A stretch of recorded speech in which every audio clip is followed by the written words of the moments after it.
Good evening प्रकृति। Good evening. तो last class में हमने पढ़ा था न्यूटन्स लॉ ऑफ कूलिंग है। तो न्यूटन्स लॉ ऑफ कूलिंग में फिर हमने ये फॉर्मूला हमने डेरिवेशन करा था। अब हम करेंगे इसका एक न्यूमेरिकल। ठीक है, तो इस न्यूमेरिकल को जरा करते हैं। देखिए क्या है क्वेश्चन।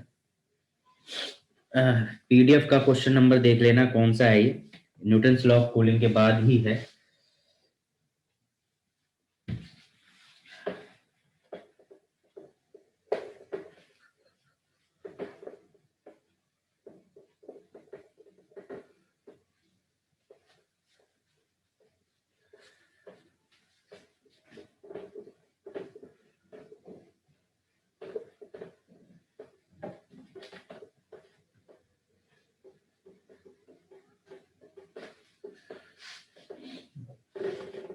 तो क्या है, body cools in 7 minute from 60 degree Celsius to 140 degree Celsius, यानी 60 डिग्री सेल्सियस से 40 डिग्री सेल्सियस में वो ठंडा हो गया। कितना मिनट में? 7 मिनट।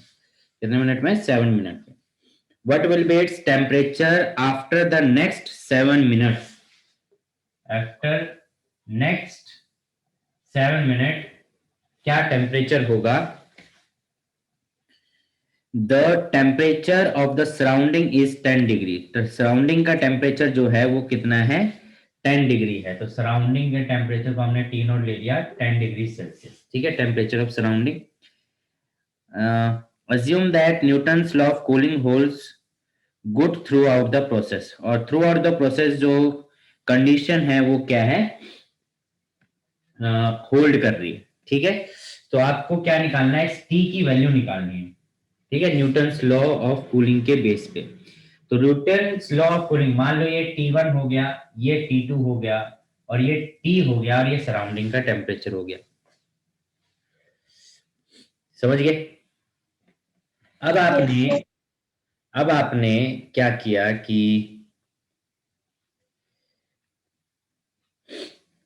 फॉर्मूला जो पढ़ा है, ठीक है, फॉर्मूले अगर आप देखोगे तो फॉर्मूले में जो पढ़े हो वो क्या है? According to Newton's law of cooling, यानी कि यहाँ पे टाइम अगर देखें तो ये जो चेंज आया कितने में आया? 7 सेकेंड, 7 मिनट में। तो 7 मिनट को अगर सेकंड में कन्वर्ट करोगे, टाइम जो है वो 7 मिनट है, सेकंड में कन्वर्ट करोगे तो कितना हो जाएगा? 420 सेकंड। ठीक है, और according to Newton's law of cooling का फॉर्मूला हमने एक बनाया था। आप बना सकते हो इसको mc dt by dt is equal to k t minus T note, ये बनाए थे। ठीक है, क्या बनाए थे? t माइनस टी नोट बनाए थे। ठीक है, तो आपको क्या निकालना है कि इस t की वैल्यू निकालनी है 7 मिनट में। ठीक है, तो यहाँ पे दो केस बनेगा। एक केस ये हो गया 60 से 40 के लिए, दूसरा केस होगा 40 से t के लिए। समझ रहे हो? दूसरा केस क्या बनेगा? 40 से t के लिए। तो पहला केस देखो यहाँ पे क्या होगा। यहाँ पे अगर देखना है तो ये जो t होता है यहाँ पे, ठीक है, ये जो t होता है यहाँ पे, ये t आएगा आपका इन दोनों का एवरेज, यानी t1 प्लस t2 बाई 2 से। ठीक है, तो जो फॉर्मूला आपका बनेगा वो क्या बनेगा? mc dt का हो जाएगा, क्योंकि चेंज इन टेम्परेचर है, तो t1 माइनस t2 अपॉन में t is equal to k। इस t की जगह पे आएगा तो t1 प्लस t2 अपॉन में 2 माइनस t नॉट। ये बात समझ में आई? यस प्रकृति?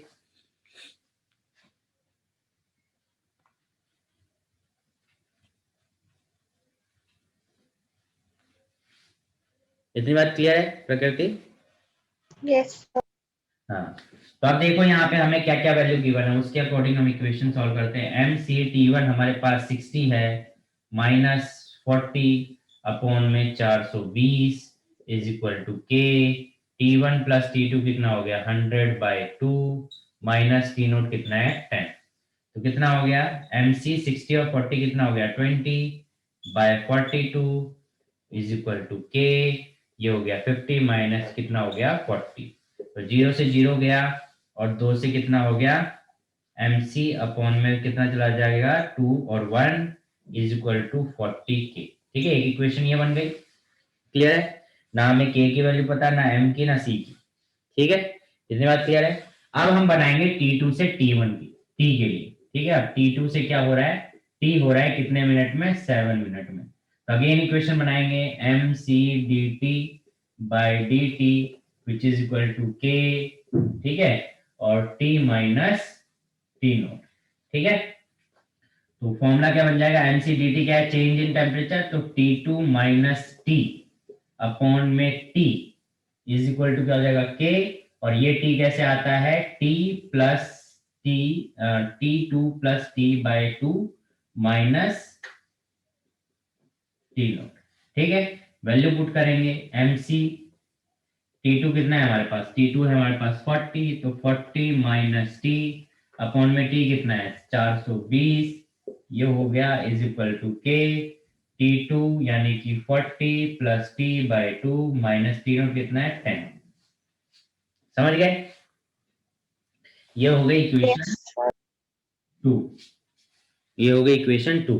तो हम क्या करते हैं, हमें t की वैल्यू चाहिए तो 2 को 1 से डिवाइड कर देते हैं। क्या करते हैं, 2 को 1 से डिवाइड कर देते हैं। अब 2 को 1 से डिवाइड करोगे तो देखो क्या होगा, 2 से m को 1 डिवाइड करोगे तो mc से mc कैंसिल, k से k कैंसिल, तो क्या बचेगा आपका, बचेगा 1/21 अपॉन, अच्छा 2 से इसको डिवाइड कर रहे हैं ना, तो देखो क्या बचेगा 40 माइनस टी अपॉन में क्या कर रहे हो आप, 2 से 1 को डिवाइड करते हो। ठीक है, तो 2 से 1 को डिवाइड किया तो 40 माइनस टी अपॉन में 420 divide by 1/21 into 21 is equal to K से के कैंसिल हो जाएगा, 40 plus T by 2 minus 10 upon में कितना है 40, अपॉन में कितना है 40। ठीक है, इसको सॉल्व करेंगे।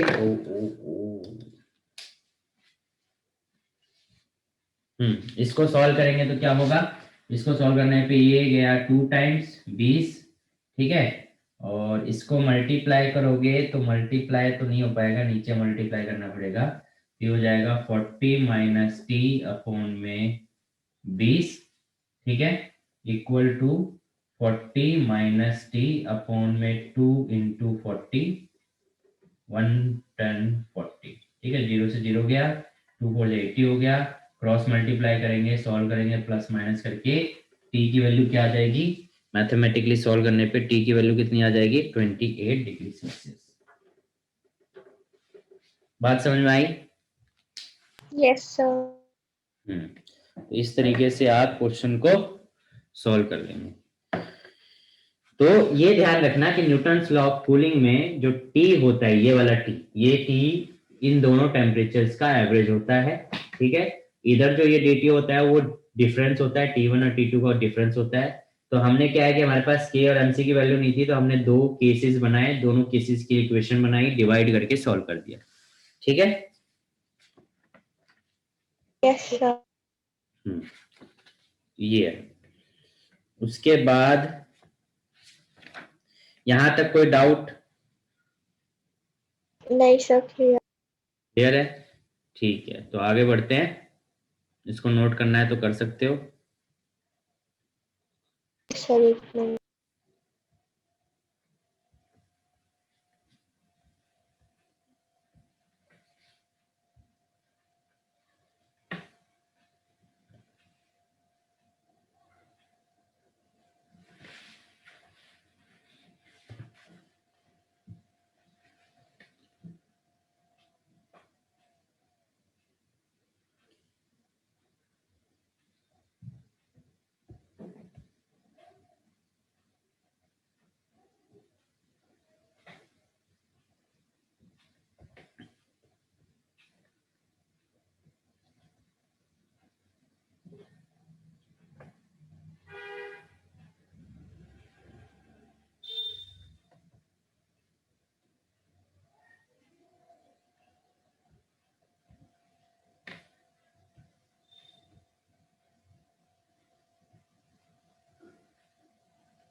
ये पीडीएफ के according question number 15।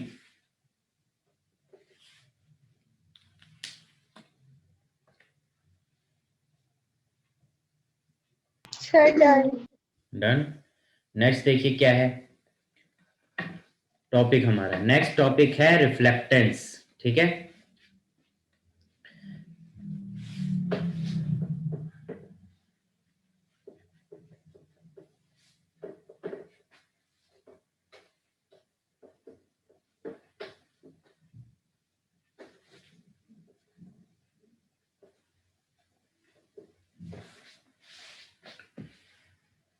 Next topic reflectance. ठीक है, उसके बाद है एब्जॉर्प्टेंस।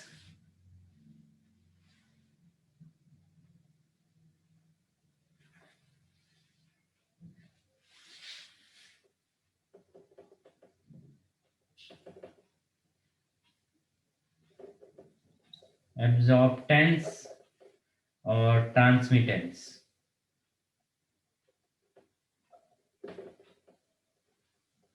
ठीक है, ट्रांसमिटेंस।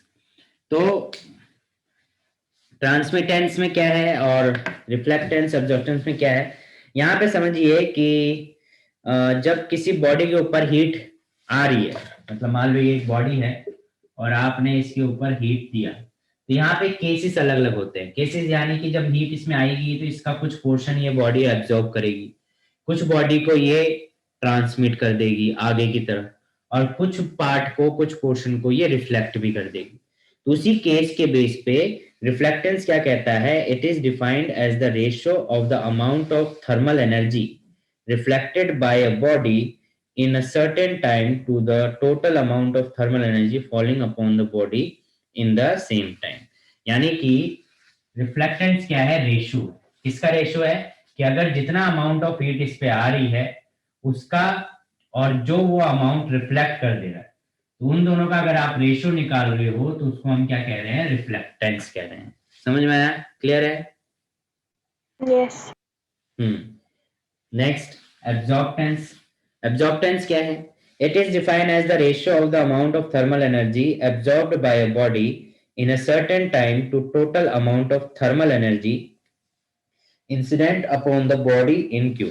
अब क्या है कि जितना अमाउंट ऑफ Q इसमें आ रहा था उसका कुछ पोर्शन इसने एब्जॉर्ब कर लिया।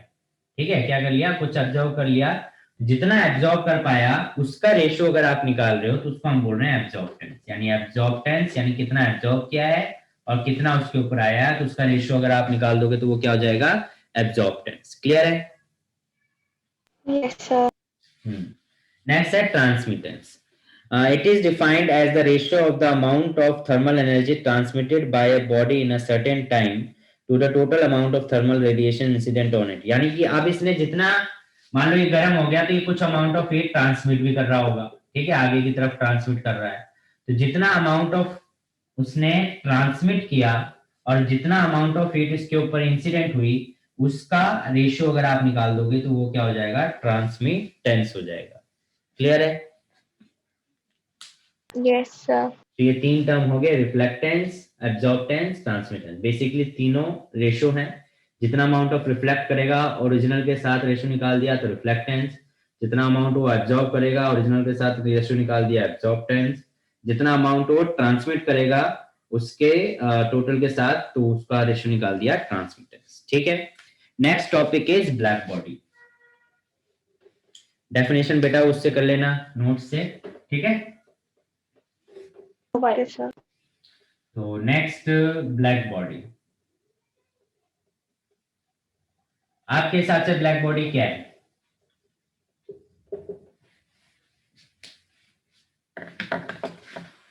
हाँ जी, आपके हिसाब से ब्लैक बॉडी क्या है? जो बॉडी ब्लैक हो ब्लैक बॉडी होगी, है ना? नहीं सर, जो ब्लैक बॉडी, जो सब कुछ जिसपे अगर लाइट मारे तो भी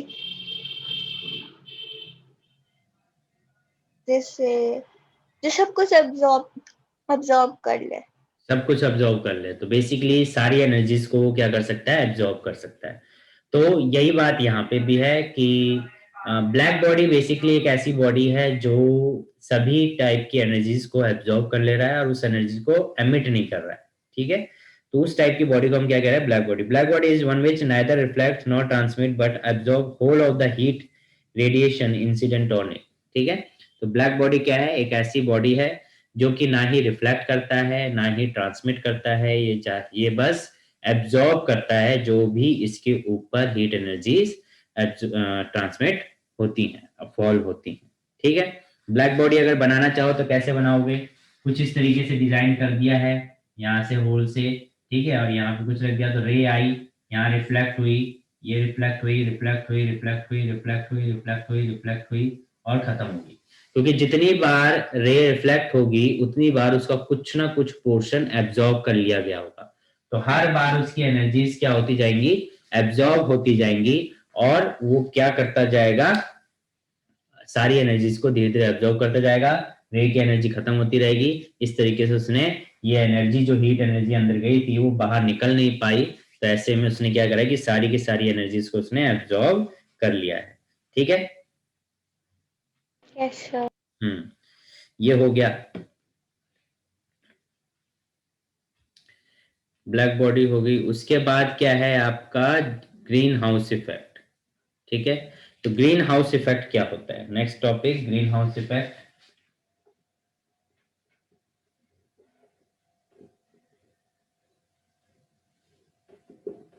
ठीक है, तो ग्रीन हाउस इफेक्ट अगर आप समझो तो this is the phenomena which keeps the earth surface warm at night. यानी ग्रीन हाउस इफेक्ट एक ऐसा फिनोमेना है जिसकी वजह से अर्थ का जो सरफेस है वो गर्म रहता है रात के समय, टेम्परेचर में ज्यादा वेरिएशन नहीं आता। जैसे कि अर्थ पे लाइफ पॉसिबल क्यों है, बाकी प्लैनेट्स पे लाइफ पॉसिबल क्यों नहीं। बाकी प्लैनेट्स का अगर देखो तो वहां का एटमॉस्फेयर ऐसा है कि जो टेम्परेचर वेरिएशन है वो बहुत ज्यादा है। जैसे कि दिन वहां के बहुत ही ज्यादा गर्म है और रात है तो बहुत ही ज्यादा ठंडे हैं, यानी कि दिन और रात के बीच का जो टेम्परेचर का डिफरेंस है वो बहुत ज्यादा है। जबकि अर्थ में दिन और रात के जो टेम्परेचर का वेरिएशन है वो बहुत कम है, ठीक है। तो इसीलिए अर्थ पे लाइफ थोड़ा पॉसिबल भी है। ऐसा क्यों होता है, क्योंकि अर्थ का एटमॉस्फेयर इस तरीके से डिजाइन किया गया है कि जो सनलाइट आती है उससे जो हीट होती है वो अर्थ पे ट्रैप हो जाती है, यानी कि अर्थ का एटमॉस्फेयर उसे एब्जॉर्ब कर लेता है। अब अगर एब्जॉर्ब कर लेगा तो रात के समय वो एटमॉस्फेयर सेम है तो थोड़ा थोड़ा वो गर्माहट रखता है रात के समय भी, तो ये एक पॉसिबल केस है, ठीक है। तो इस तरीके से तो ग्रीन हाउस इफेक्ट क्या हो गया, बेसिकली एक ऐसा इफेक्ट है जिसकी वजह से अर्थ क्या है, अर्थ का सरफेस गर्म रहता है। क्लियर है बात? Yes sir. अब ये होता कैसे है, ग्रीन हाउस इफेक्ट हम कहते हैं, global warming, green house effect, ये सब कैसे होता है, ठीक है। कई बार हम कहते हैं ना ग्रीन हाउस है, ग्रीन हाउस है। ग्रीन हाउस का मतलब क्या है, जो सर्द इलाके होते हैं वहां पे क्या होता है, इसके बहुत सारे एग्जाम्पल हैं प्रैक्टिकल डेली लाइफ में। जैसे कि एक एग्जाम्पल है, अगर आप कार को धूप में खड़ी कर दो और जो ग्लासेस हैं, विंडोज हैं, उनको बंद कर दो, क्लोज कर दो, तो थोड़ी देर बाद आओगे तो आप देखोगे कार अंदर से बहुत गर्म हो जाएगी, ठीक है। होता है ऐसा? Yes sir. तो ऐसा क्यों होता है, इसका एक रीजन है। देखो बेसिकली क्या है कि हर एक बॉडी अगर कोई चीज गर्म होती है तो वो इंफ्रारेड रेडिएशन को रिलीज करती है, या हम ये कहें कि जो सनलाइट आ रही है वो सनलाइट से जो इंफ्रारेड रेडिएशन है वो ट्रैप हो जाती है, यूवी रेज ट्रैप नहीं होती है या लाइट ट्रैप नहीं होती है। अब ये कहना गलत है कि जो सनरेज आ रही है उसमें इंफ्रारेड रेडिएशन है, नहीं। हम ये कह सकते हैं कि जब वो सनलाइट किसी बॉडी के ऊपर गिर रही है तो वो बॉडी को गर्म कर रही है, और जब कोई बॉडी गर्म होती है, किसी बॉडी का टेम्परेचर इंक्रीज होता है तो वो इंफ्रारेड रेडिएशन रिलीज करने लगता है। जैसे हमारी बॉडी गर्म रहती है तो हमारी body infrared radiation continuously release करती रहती है, ठीक है। तो इसी तरीके से जब कार के अंदर जब सनलाइट आती है तो कार के अंदर जो चीजें हैं, सामान है, कार सीट है, बाकी चीजें हैं, डैशबोर्ड है, वो सबको ऊपर वो गिरती है और उसको गर्म करती है। तो जब वो गर्म होती है तो उसमें से क्या निकलती है, इंफ्रारेड रेडिएशन। अब लाइट तो कांच के थ्रू वापस निकल गई है, यूवी रेज निकल गई हैं, पर अंदर जो इंफ्रारेड रेडिएशन बनी थी वो इंफ्रारेड रेडिएशन ग्लास को पेनिट्रेट नहीं कर पाती, वो बाहर नहीं निकल पाती, वो कार के अंदर ही ट्रैप हो जाती है। तो जिसके वजह से कार के अंदर का एटमॉस्फेयर क्या हो जाता है, गर्म। समझ में आया? Yes sir. हाँ, तो इसी तरीके से ग्रीन हाउस भी बनाया जाता है। ग्रीन हाउस में क्या होता है कि कांच के या ट्रांसपेरेंट मीडियम के कुछ घर बना दिए जाते हैं और उसके अंदर क्या रख दिए जाते हैं, पौधे। ऐसे घर आपको ज्यादातर सर्दियों, जो सर्द इलाके हैं यानी कि जहाँ पे ठंडी पड़ती है, तो उस जगहों पे आपको मिलेंगे। वहां पे क्या होता है कि धूप कम निकलती है, जब भी धूप निकलती है थोड़ी बहुत, तो उससे क्या होता है कि वो ट्रैप हो जाता है और वो अंदर का कमरा पूरा ठंडा रहता है। ठीक है, समझ में आया? इससे प्लांट्स को हेल्प मिलती है ग्रो करने में ठंड इलाके में। ठीक है, तो एक ये रीजन है। दूसरा, ग्रीन हाउस इफेक्ट अर्थ का कैसे काम करता है। अर्थ का अगर देखें तो अर्थ के एटमॉस्फेयर में क्या है कि ये अर्थ है और इसका ये एटमॉस्फेयर है। जब सनलाइट अंदर आई तो अंदर क्या है, एटमॉस्फेयर में कार्बन डाइऑक्साइड है, वाटर वेपर्स है। ये सब जो चीजें हैं ये क्या करती हैं, अर्थ से जब ये सनलाइट अर्थ पे पड़ती है तो इससे क्या निकलती है, इंफ्रारेड रेडिएशन निकलती है। क्या निकलती है, अर्थ के सरफेस से इंफ्रारेड रेडिएशन निकलती है। तो अर्थ के सरफेस से जब इंफ्रारेड रेडिएशन निकलती है तो वो जो होती है इंफ्रारेड रेडिएशन, वो अर्थ के एटमॉस्फेयर में जो कार्बन डाइऑक्साइड है, जो वाटर वेपर्स हैं, वो सब क्या करती हैं, उस इंफ्रारेड रेडिएशन को ट्रैप कर लेती हैं। तो सनलाइट तो बाहर निकल गई, पर इंफ्रारेड रेडिएशन एटमॉस्फेयर ने क्या कर लिया, ट्रैप। तो अब अर्थ का एटमॉस्फेयर क्या हो गया, गर्म। अब अर्थ का एटमॉस्फेयर अगर गर्म हो गया है तो रात में थोड़ा टेम्परेचर सही रखता है। ठीक है, इस तरीके से अर्थ थोड़ी गर्म रहती है। समझ में आया रात के समय? Yes sir. तो ये एक रीजन है। ठीक है, तो इसीलिए हम कहते हैं कि पेड़ लगाओ, गाड़ियों में ट्रेवल कम करो, इको फ्रेंडली फ्यूल यूज करो, जिससे पोल्यूशन कम होगा। पोल्यूशन कम होगा तो कार्बन डाइऑक्साइड और बाकी गैसेस कम होंगे। उससे क्या होगा, वाटर वेपर्स कम होंगे। तो उससे क्या होगा कि अर्थ की जो ग्लोबल वार्मिंग की कंडीशन है, यानी कि जो अर्थ का एटमॉस्फेयर बहुत ज्यादा गर्म होता जा रहा है, वो कम हो जाएगा। आप ये कंपेयर भी कर सकते हो। अगर आप थोड़ा जैसे मान लो रात के समय या ऐसे में जहाँ पे पेड़ हैं बहुत सारे, आप वहां चले जाओ, और जहाँ पे पेड़ बिल्कुल नहीं है वहां चले जाओ। जैसे ही आप बिना पेड़ वाले इलाके से पेड़ वाले इलाके में घुसोगे, आपको टेम्परेचर का डिफरेंस पता चलेगा कि वहां थोड़ा ठंडा होगा और वहां पे थोड़ी सी गर्माहट होगी। ठीक है, तो ऐसा क्यों है, क्योंकि पेड़ कार्बन डाइऑक्साइड वेपर्स को इनहेल कर रहे हैं, जिसकी वजह से एटमोस्फेयर में कार्बन डाइऑक्साइड कम हो रहा है। तो वो उससे क्या होता है कि अगर एटमॉस्फेयर में वेपर और कार्बन डाइऑक्साइड कम होगा तो उससे ग्लोबल वार्मिंग कम होगी। ठीक है, तो इसलिए इसलिए कहा जाता है। अब जैसे हम कहते हैं कि गैस वाली, यानी कि जो सीएनजी गाड़ी होती है, हम पेट्रोल डीजल का यूज करते हैं, सीएनजी गाड़ी यूज करो। पर सीएनजी भी क्या है, सीएनजी भी कार्बन डाइऑक्साइड और वेपर रिलीज करता है, उसकी वजह से भी इको फ्रेंडली हो रही है। बट अब नया जमाना आ रहा है, इलेक्ट्रिकल गाड़ीज आ रही हैं, इलेक्ट्रिकल व्हीकल्स आ रहे हैं, तो इलेक्ट्रिकल व्हीकल से तो कोई पोल्यूशन नहीं निकल रहा है ना। इलेक्ट्रिकल व्हीकल से कोई पोल्यूशन नहीं निकल रहा, तो उससे उससे एनवायरनमेंट को कोई भी इफेक्ट नहीं हो रहा है। बट इवन सीएनजी भी एनवायरनमेंट को उतना ही इफेक्ट कर रहा है। बस यही है कि उससे बाकी हार्मफुल गैसेस नहीं निकल रहे हैं सीएनजी से। ठीक है, क्लियर है ये बात? Yes sir. हाँ, तो ये हो गया आपका ग्रीन हाउस इफेक्ट। ठीक है, नेक्स्ट है स्टीफन बोल्ट्जमैन लॉ।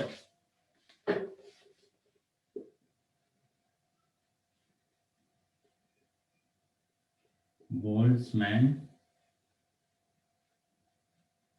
लॉ। ठीक है, तो स्टीफन बोल्ट्जमैन लॉ क्या कह रहा है, स्टीफन बोल्ट्जमैन कह रहा है कि this law states that the total heat energy emitted by a perfect black body per second per unit area is directly proportional to the fourth power of the absolute temperature of its surface। यानी कि मान लो कि ये एक perfectly black body है, तो इससे जो एनर्जी रिलीज हो रही है परफेक्टली ब्लैक बॉडी से, ठीक है, एनर्जी ये रिलीज कर रहा है, तो वो जो एनर्जी निकल रही है वो इस पे डिपेंड करती है कि जिस सरफेस पे, उस सरफेस का टेम्परेचर क्या है। जितना भी टेम्परेचर होगा उसकी पावर 4 होगी, यानी एनर्जी जो रिलीज हो रहा है वो डायरेक्टली किस पे डिपेंड कर रहा है, टेम्परेचर की पावर 4 पे। क्लियर? यस। अब प्रोपोर्शनल का साइन हटाओगे तो एक कांस्टेंट लगाओगे, सिग्मा। ठीक है, इसको बोलते हैं स्टीफन बोल्ट्जमैन कांस्टेंट। ठीक है, क्या बोलते हैं, Stefan Boltzmann constant, where sigma is Stefan Boltzmann constant. ठीक है, जिसकी वैल्यू एसआई यूनिट्स में क्या होती है, सिग्मा की वैल्यू, एसआई यूनिट में सिग्मा की वैल्यू होती है 5.67 इंटू 10⁻⁻8 -8 जूल पर सेकेंड पर मीटर पर केल्विन। टेम्परेचर 4 है ना, तो पर केल्विन 4 होगा। ठीक है, ऐसा यूनिट में ही होती है। क्लियर है? Yes sir. तो ये हो गया स्टीफन बोल्ट्जमैन कांस्टेंट। नेक्स्ट है last topic, that is Wien's displacement law.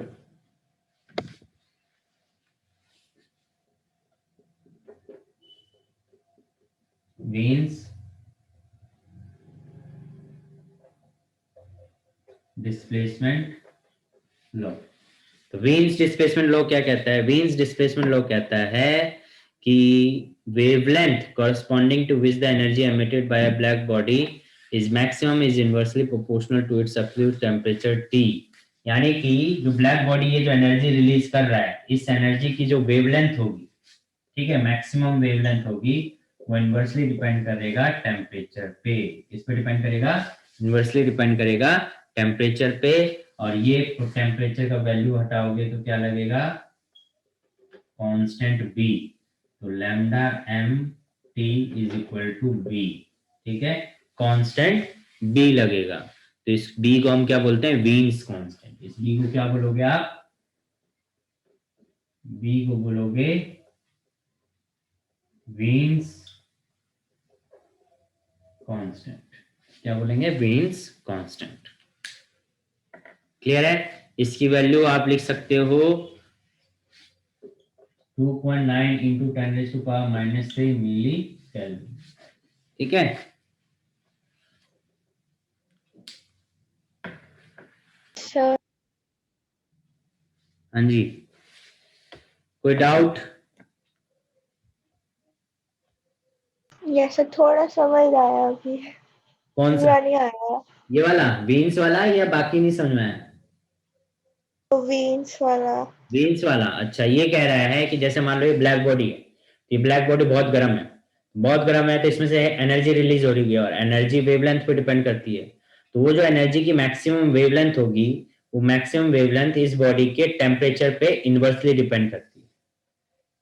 Maximum wavelength temperature के इनवर्सली प्रोपोर्शनल है। तो प्रोपोर्शन का साइन हटाओगे तो कांस्टेंट लगाओगे, और टी ऊपर ले गए तो ये lambda M T is equal to b. और बी को हम क्या बोलते हैं? वीन्स कांस्टेंट, जिसकी वैल्यू होती है 2.9 into 10⁻³ milli kelvin. Okay sir. Milli kelvin क्यों? मीटर केल्विन, मीटर केल्विन कहेंगे सर। बी लैम्डा है ना। अभी क्लियर है? यस। पक्का? Yes sir. तो इसमें अगर कुछ नोट करना है कर लो। ये सारी चीजें इनकी डेफिनेशन पीडीएफ में है, तो आप पीडीएफ में से इनको पढ़ लेंगे। ठीक है, और डेफिनेशन यहाँ से लिख लेंगे। न्यूमेरिकल प्रैक्टिस करी थी आपने इनके? Yes sir. इस चैप्टर से कोई डाउट आपको? नहीं सर, भी नहीं। नहीं है? ठीक है, तो एनसीईआरटी के कुछ क्वेश्चंस देख लेते हैं, अभी तो है हमारे पास time.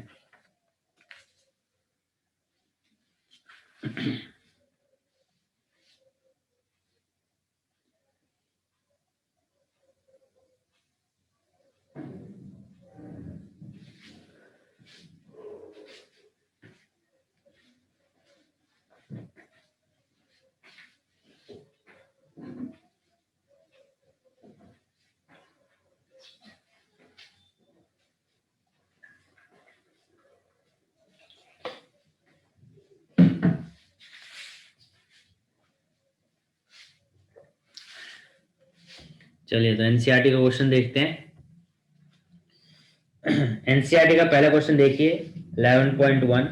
The triple points of neon and carbon dioxide are 24.57 kelvin and 216.55 Kelvin respectively. Express this temperature and the Celsius and Fahrenheit scale. तो इस टेम्परेचर को सेल्सियस और फ़ारेनहाइट में कन्वर्ट करना है। तो स्केल आपको पता है, तो मेरे को आप 24.57 केल्विन को सेल्सियस और फ़ारेनहाइट में कन्वर्ट करके बताओ। फॉर्मूला आपको बताया हुआ है। चलिए प्रकृति बताइए जल्दी से सॉल्व करके। एनसीईआरटी सर है? किसको 20? एनसीईआरटी है आपके पास? सर अभी नहीं है अभी। अभी नहीं है तो लिखो 24.57 केल्विन।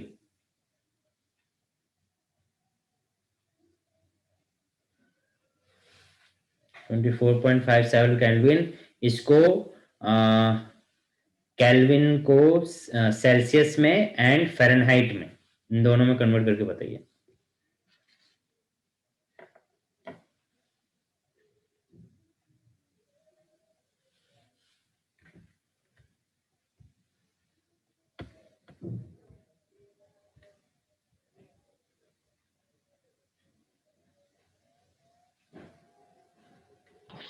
सर सेल्सियस में -273.15।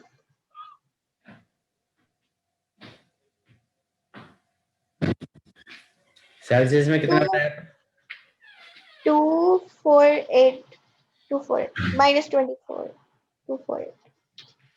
-248 है। Yes sir. और फ़ारेनहाइट में?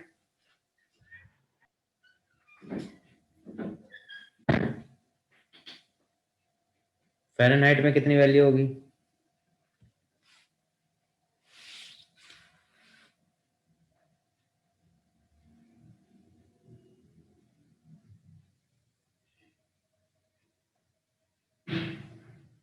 सर 400 कुछ आएगी।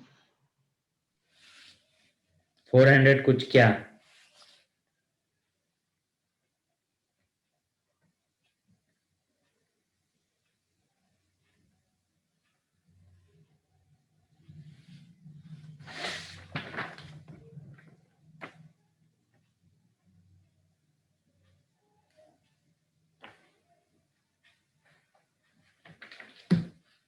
सर ये वाली सही नहीं आ रही। 400 -41 -41 कुछ आएगी, ये पूरी नहीं आ रही। तो आपका पूरा नहीं आ रहा है ये आंसर। केल्विन में कितना दिया हुआ है? 24.57।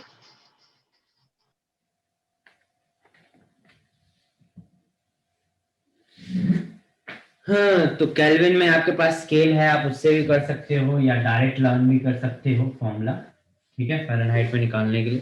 तो फ़ारेनहाइट में अगर निकालोगे तो कैसे निकालोगे? फ़ारेनहाइट में निकालना है टेम्परेचर, तो 9/5, ठीक है, 9/5 TC + 32। तो TC आपका जो आया है वो कितना आया है?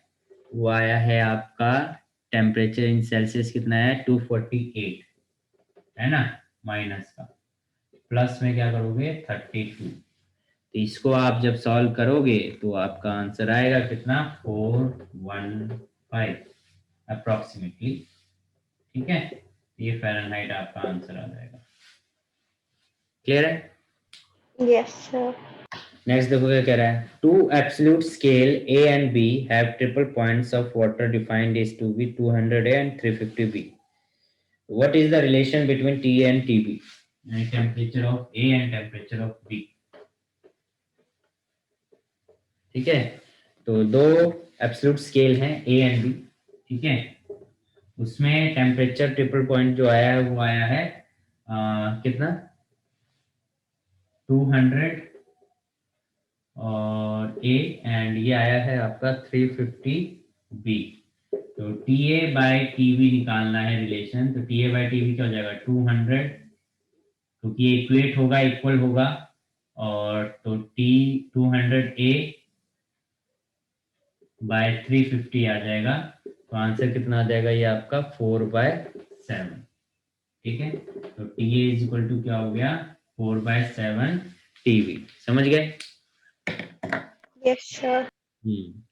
ए बी बाई की ए बाय बी की वैल्यू जो मिली वो 200/350 है, तो इसका यूज हम कर लेंगे यहाँ पे। चलिए नेक्स्ट क्वेश्चन।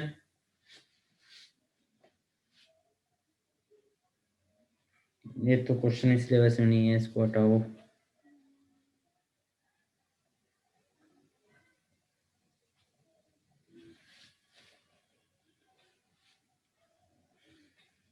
हम्म 11.1 11.6 देखिए क्या करने के लिए कह रहा है। 11.6 कह रहा है कि a steel tape 1 meter long is correctly calibrated for a temperature of 27 degree Celsius. ठीक है, यानी कि स्टील टेप है जो 1 मीटर लॉन्ग है, जो कि करेक्टली 27 डिग्री सेल्सियस पे है। The length of a steel rod measured by this tape is found to be 63 centimetre. ठीक है, और इस टेप से हमने मेजर किया है एक स्टील रोड को जिसका measurement I 63 centimetre on a hot day when the temperature is 45 degree Celsius. यानी इस स्केल से मेजर किया तो वो हमें मिला 43 सेंटीमीटर। ठीक है, 63 सेंटीमीटर जब 45 डिग्री सेल्सियस था। What is the actual length of the steel rod on that day? What is the length of the same steel rod on a day when the temperature is 27 degree Celsius?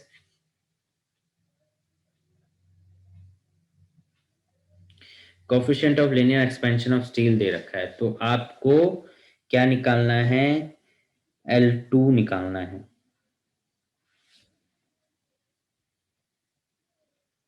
क्या निकालना है? L2 निकालना है। ठीक है, तो देखिए क्या कह रहा है।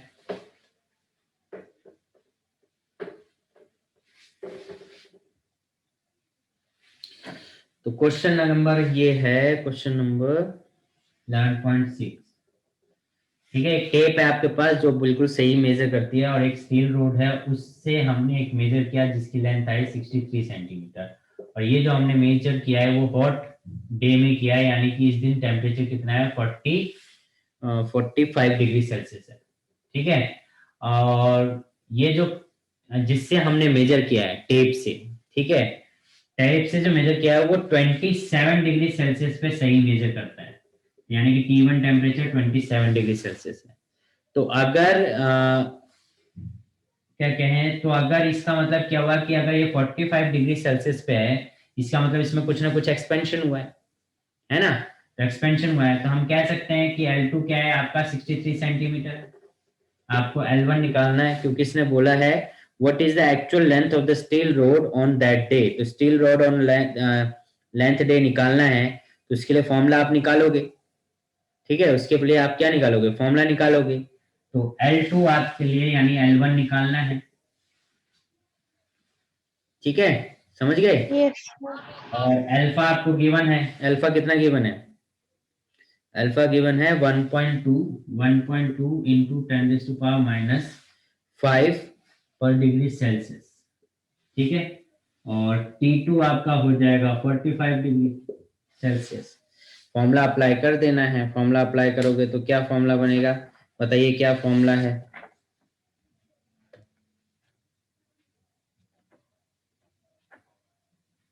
फॉर्मूला बताओ, क्या पढ़े हो फॉर्मूला? लीनियर एक्सपेंशन का फॉर्मूला क्या पढ़े हो?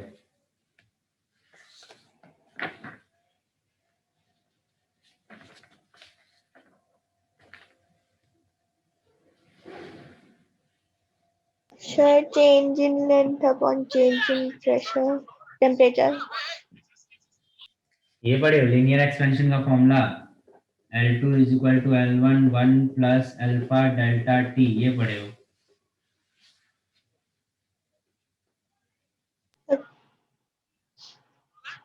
सर नहीं समझ आया। नहीं आया? ये वाला कैसे लगाएंगे?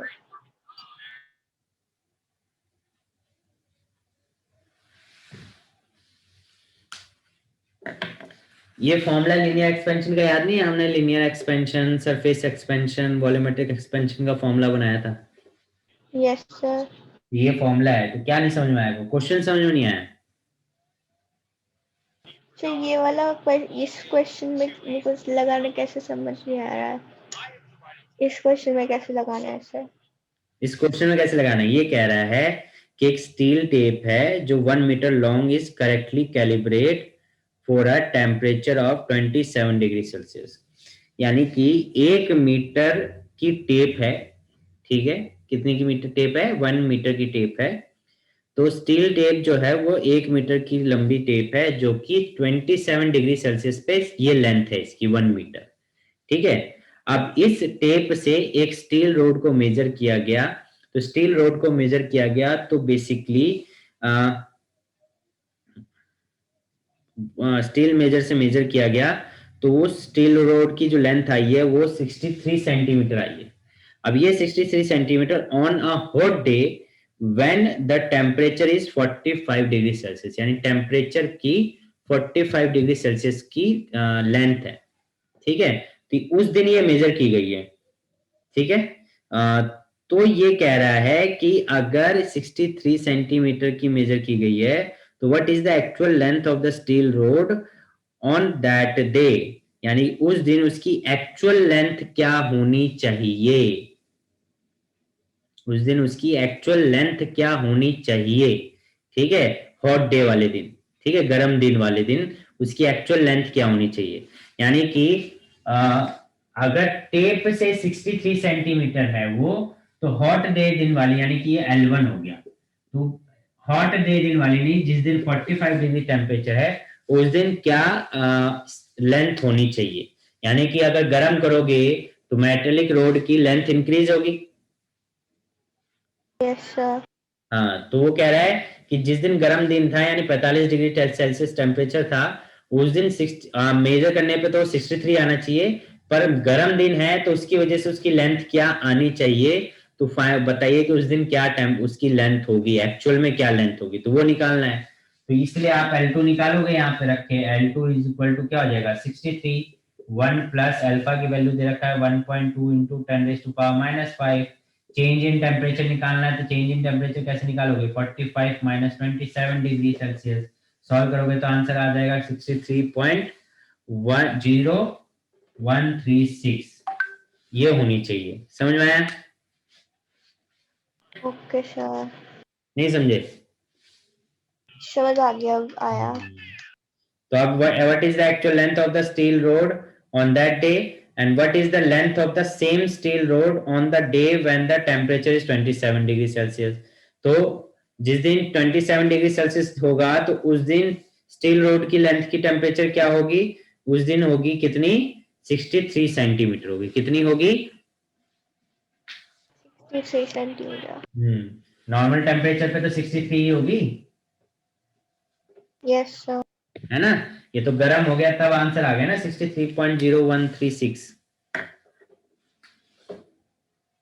Okay sir. नहीं आया समझ में? बिल्कुल नहीं आया ना? अच्छा, आ गया आ गया पक्का? सर। हाँ, तो अब आपका होमवर्क है, आप होमवर्क करेंगे क्वेश्चन नंबर 11.7, 11.8, 11.9,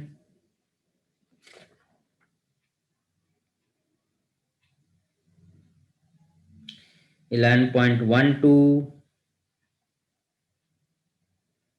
11.13,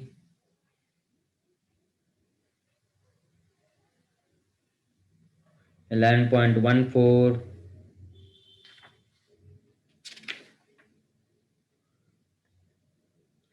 11.20,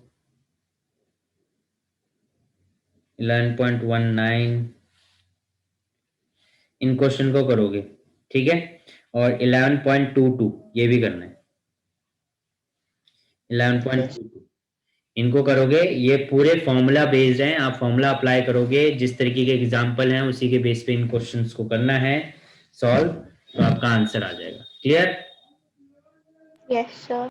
कल में भी मैं क्लास ले सकता हूं, तो आपको टाइमिंग में बता दूंगा, उस टाइम पे आपकी क्लास लूंगा कल। ठीक है? Okay sir. ओके, मिलते हैं फिर नेक्स्ट क्लास में। Till then bye bye. Bye sir, have a good day. Same to you.